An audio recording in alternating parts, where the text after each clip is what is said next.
하나님의 말씀은 누가복음 4장 18절로 19절까지입니다.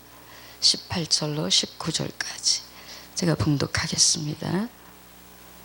주의 성령이 내게 임하셨으니 이는 가난한 자에게 복음을 전하게 하시려고 내게 기름을 부으시고 나를 보내사 포로된 자에게 자유를, 눈먼 자에게 다시 보게 함을 전파하며 눌린 자를 자유롭게 하고 주의 은혜의 해를 전파하게 하려 하심이라 하였더라. 아멘.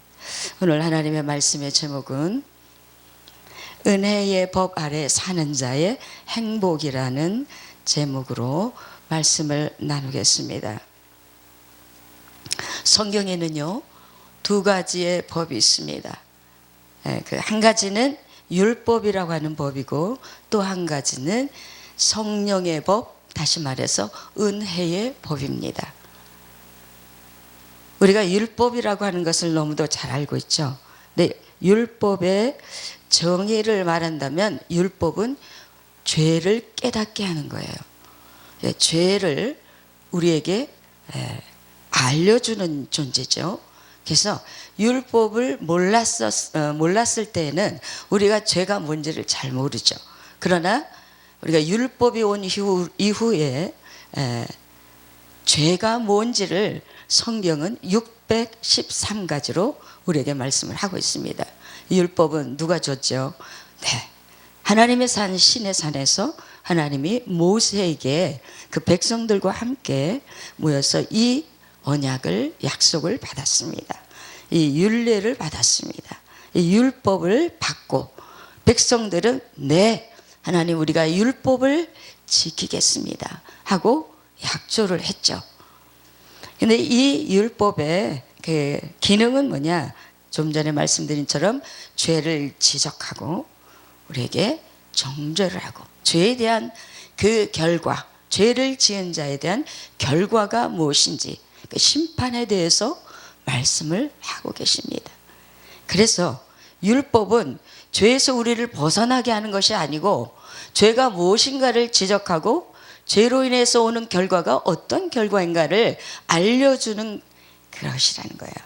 그래서 이 율법을 우리가 몽학 선생이다.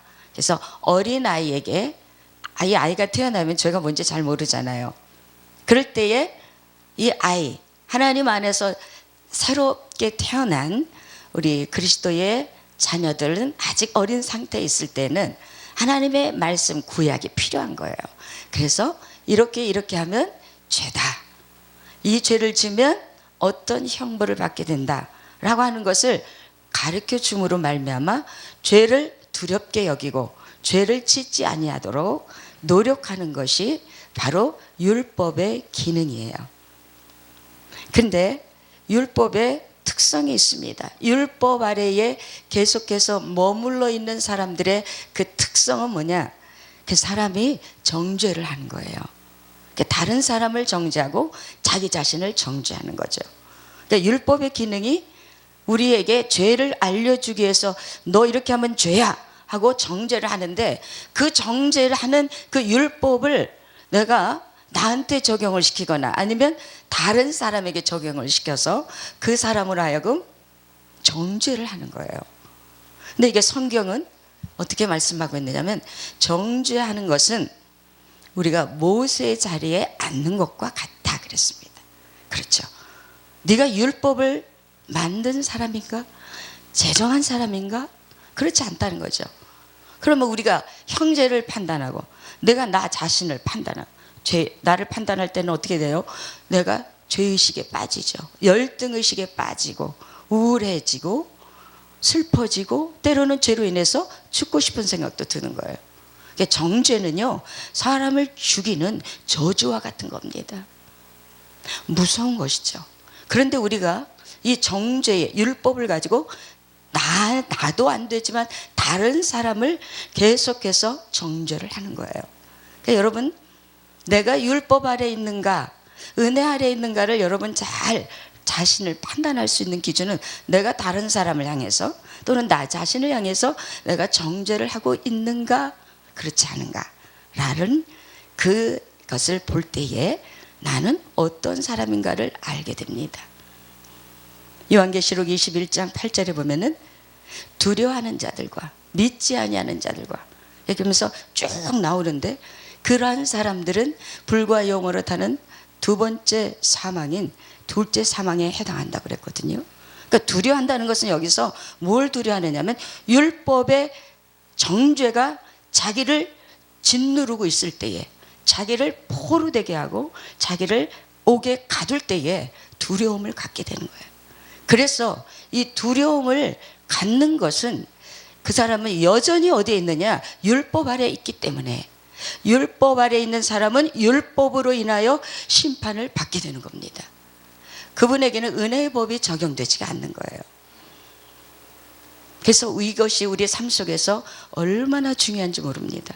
그러니까 많은 사람들이 그리스도 예수 안에서 구원을 받았지만 그분들이 여전히 율법 아래 지배를 받고 있다는 사실을 자신도 몰라요.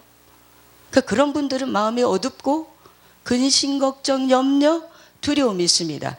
죄를 짓고 나면 이 죄 때문에 큰일 났다. 이 죄를 어떻게 하지? 죄에 대한 근심, 걱정, 염려 때문에 그분의 삶이라는 것은 활기가 없고 힘이 없는 거예요. 여러분, 죄의 그 무게가 얼마나 큰지 아십니까? 로마서 3장 23절에 보니까 모든 사람이 죄를 범하였음에 하나님의 영광에 이르지 못하더니, 사도 바울은요, 율법 아래 있을 때에 그리스도를 만나기 이전에 그는 늘 자기 안에서 어떤 한 법을 깨달았다고 말씀을 하셨는데요. 그게 뭐냐? 죄의 법이 하나님의 법을 능가해서 자기로 하여금 자기를 짓누른다는 거예요. 그러면서 사도 바울이 고백하기를, 오라, 나는 곤고한 자로다. 누가 나를 이 사망의 법에서 나를 해방할 수 있겠느냐. 사도 바울이 깨달은 것이 내 안에 선을 행하고자 하는 하나님의 마음이 있는가 하면은 악으로 달려가고자 하는 이 나쁜 마음이 있다는 거예요. 이 둘이 서로 계속해서 갈등을 일으키며 싸움을 하고 있는 것을 고백을 합니다.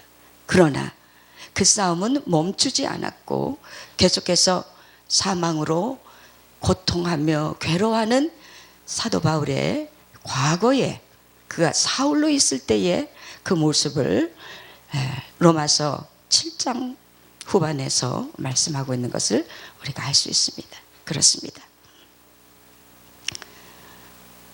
우리가 이 율법의 아래에서 사는 자들에게 예수님은 그 율법을 해방시켜 주시기 위해서 오셨어요. 방금 읽은 것이 바로 그 말씀입니다. 누가복음 4장 우리 그 18절부터 제가 방금 봉독해 주신 말씀, 주의 성령이 내게 임하셨으니 이는 가난한 자에게 복음을 전하게 하시려고 내게 기름을 부으시고 나를 보내시고 그랬어요. 그러니까 하나님께서 예수님을 이 땅에 보내시고 그리고 성령의 기름을 부으사 어떤 일을 하게 하셨느냐? 율법과 저주 아래 있는 영혼들을 구원하시기 위해서 그들에게 복음을 선포를 하시는데, 그 복음이 뭐냐면요, 은혜의 해를 선포하는 겁니다. 은혜의 해, 이게 복음이에요. 그 은혜의 해가 뭐냐? 율법 아래 있는 자는 가난한 자입니다. 여기 볼 때 가난한 자에게 그랬죠? 가난한 자예요. 그 가난한 자는 어떤 사람이냐? 눈먼 자가 가난한 자입니다. 포로된 자가 가난한 자예요. 눌린 자, 잡힌 자, 옥에 갇혀 있는 자, 이런 사람들이 가난한 사람이에요. 그 가난한 자에게 예수님께서 은혜의 해를 선포하게 하기 위해서 오셨다. 은혜의 해는 뭡니까? 레위기 25장에 보면은 23장에서부터 보면은 하나님의 절기가 있어요.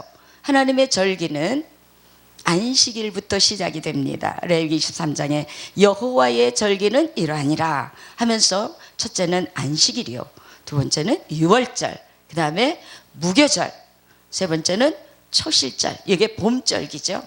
그 다음에 여름절기는 오순절입니다. 성령이 강림하신 오순절. 가을절기는 나팔절, 재림이죠. 그리고 대속죄절, 마지막에 초막절. 그 다음에 어떤 주기로는 매주 한 번씩 오고, 그 다음에 월삭이 한 달에 한 번씩 오고, 그 다음에 이 7절기가 1년에 한 번을 오는 거예요. 그 다음에 7년 안식년이 있습니다. 그러니까 7년마다 한 번씩 오는 것이죠. 그 다음에 마지막으로 오는 것이 희년. 희년의 기쁠희죠. 이게 은혜의 해예요. 이 은혜의 해에는 우리 일생에 한 번밖에 겪지 못하는 거겠죠. 50년에 한 번이 오니까. 이 50년에 오는 이 은혜의 해에는 어떤 일이 나냐면요, 다 돌아가는 거예요. 어디로 돌아가느냐? 돈이 없어 가난한 자들은 자기의 전토를 다른 사람에게 주고 거기서 돈을 빌려서 그것으로 살든가, 또 어떤 사람은 그것마저 없어서 자기의 자녀나 또는 자기의 식구들이 종살이 하면서 다른 사람으로부터 그 값을 받아가지고 그걸 겨우 먹고 사는 사람들이 있었습니다. 그런데 이 희년에는 이 모든 것이 다 풀어지는 거예요. 그래서 집으로 돌아오고 자기의 토지를 다시 되찾는, 이 희년을 얼마나 가난한 사람들이 손꼽아 기다리겠습니까? 할렐루야. 예. 그래서 이 희년이 오면은요, 잔치가 벌어지고 일주일 동안 하나님께서 축제를 하라고 그랬습니다. 모든 것이 다 속량이 다 속량되는 거예요. 예. 어떤 것을 빚을 졌다 할지라도 다 그것이 풀어지고 다 그것이 회복이 되는 거예요. 그런데 오늘 이 말씀을 하신 것은 뭐냐? 이 은혜의 해는 뭐냐? 이것이요, 바로 율법 아래 잡혀있는, 포로되어 있고 눌려있고 갇혀있고 눈먼 이 인생들에게 예수님께서는 은혜의 해를 선포를 하셨다는 거예요. 그래서 우리 모두가 다 해방되는 거예요. 그럼에도 불구하고 많은 사람들이 어떻게 했어요? 정죄를 하고 자기 자신을 정죄하고 다른 사람을 정죄하는 이 정죄에 빠지는 거예요. 절대로 이것은 율법 아래에 있는 자기의 모습을 보여주는 것이라고 여러분이 꼭 기억을 해야 됩니다. 생명의 성령의 법, 이것이 은혜의 법인데요, 생명의 성령의 법 아래에 사는 사람들은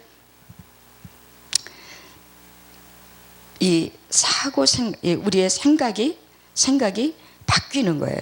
생각이 바뀌는데 어떻게 바뀌는가? 나뿐만 아니라 다른 사람에게까지의 모든 적용되어지는 그 율법을 더 이상 사용하지 않는다는 거예요. 율법과는 이제는 완전히 동의서에서 본 것처럼 이제 잊어버리는 거예요. 율법이 뭔지도 몰라요. 왜? 은혜의 법 아래 있기 때문에 그렇습니다. 은혜의 법 아래에 들어오면은요, 그 사람은 다른 사람을 정죄할 수가 없어요. 왜? 너무나도 내 마음이 기쁘고 내 안에 누가 들어오시느냐? 생명의 성령의 법이신 성령께서 들어오시면서 그때부터 우리는 성령의 법 아래로 들어가는 거예요. 성령의 법이 나를 다스리는 것은요, 그거는 율법처럼 나를 지시하거나 나를 어떻게 이끌어가는, 강제적으로 이끌어가거나 두려움을 주거나 그런 것이 아니에요. 성령이 우리 안에 들어오시면 성령님은 우리를 불꽃처럼 사용하신다 그랬어요. 우리를 불꽃처럼 사용하시는 거예요. 그러니까 성령이 불이면 우리도 불이 되어서 성령과 우리가 함께 움직이는데, 마치 바람이 어디서 와서 어디로 가는지 모르는 것처럼 바람이 부는 그 통로를 우리는 모릅니다. 그러니까 성령의 법은 따로 정해져 있지 않아요.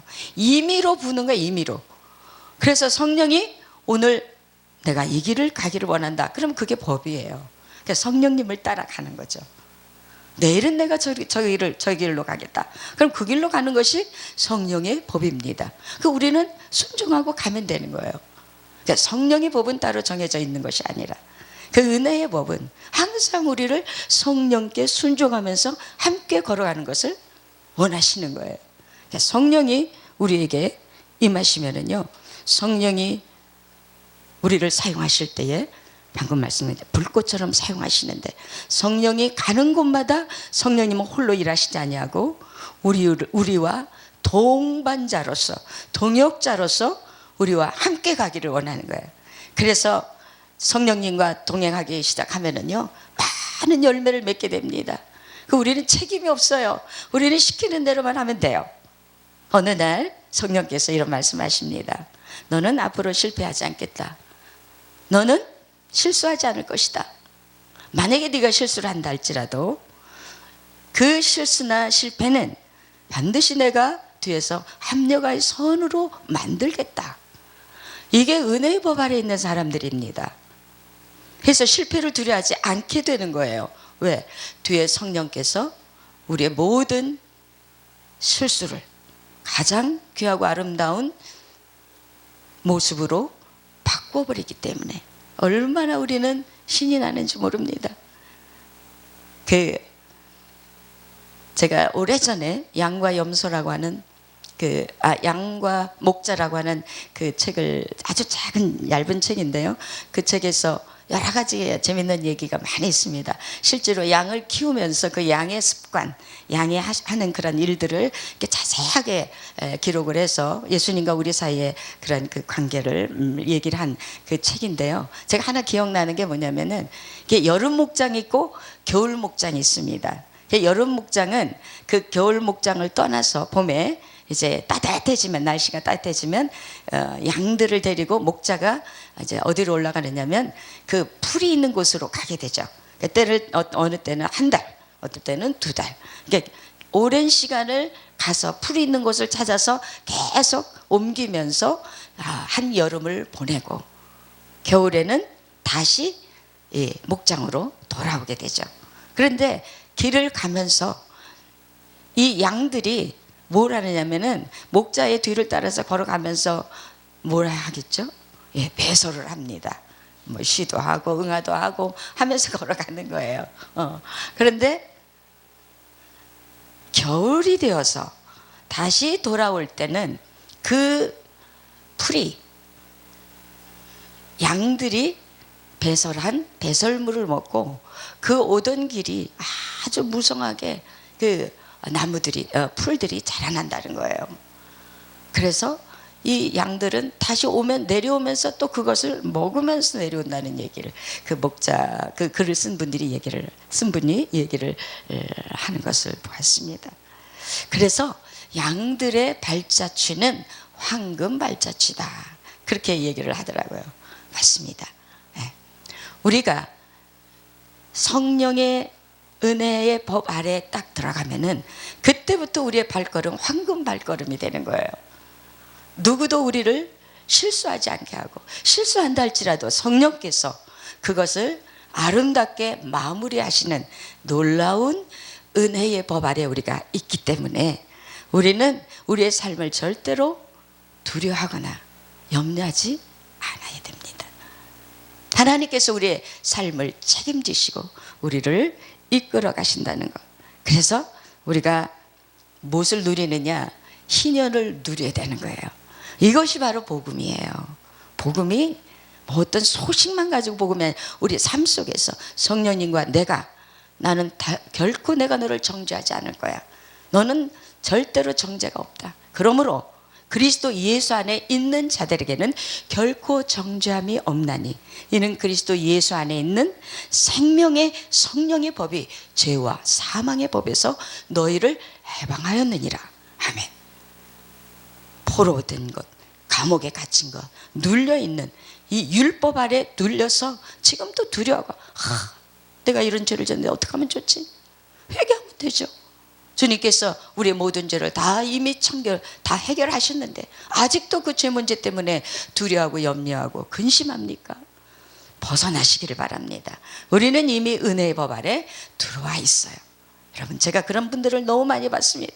그래서 다른 사람을 정죄하지 마시고 나 자신도 정죄하지 마시고 이제는 복음을 누리며 그리스도 안에서 하나님이 주신 은혜의 법 안에서 모든 것이 탕감이 되고 모든 것이 다시 제자리로 돌아오는 이 놀라운 일들을 그리스도 예수 안에 들어오자마자 바로 이것을 가르쳐 줘야 됩니다. 바로 이것을 알려줘야 돼요.